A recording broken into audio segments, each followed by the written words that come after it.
আমি একটি কথা বলতে চাই, এই দেশ থেকে যেমন ইসলামী সংস্কৃতি, কালচার, আল্লাহর প্রতি বিশ্বাস, এটাকে যেমন মুছে দেওয়া যাবে না, যেটা শেখ হাসিনা করেছেন, বারবার চেষ্টা করেছেন ইসলামিক কালচার, মুসলিম সংস্কৃতি এবং আল্লাহর উপর বিশ্বাস, যেটা জিয়াউর রহমান সংবিধানে নিয়ে এসেছিলেন, শেখ হাসিনা চেষ্টা করেছেন নানাভাবেই এটা মুছে ফেলা। আবার এটাও মনে রাখতে হবে, আজকে কয়দিন আগে দেখলাম আমাদের দেশের, এটা মনে রাখতে হবে, আমাদের দেশের জাতীয় সংস্কৃতির নানা অঙ্গ আছে, নানা বৈশিষ্ট্য আছে, ওটাকেও মুছে ফেলা যাবে না।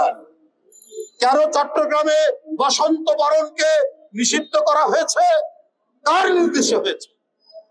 কেন নাটক বন্ধ করে দেওয়া হয়েছে চট্টগ্রামে? এটা কারা করছে? আমাদের মাটি হচ্ছে প্রত্যেকটি ধর্মের সমন্বয়ের মাটি, সবাই তার মত প্রকাশ করবেন, প্রত্যেকটি ধর্ম সম্প্রদায় তার ধর্মের চর্চা করবে। এই কারণে এখানকার মাটি সর্বধর্ম মত, সমন্বয়ের মত, এবং আমাদের হাজার বছরের যে সংস্কৃতি, সেটাকেও আপনি মুছে ফেলতে পারবেন না, যেটা এখন কেউ কেউ চেষ্টা করছেন।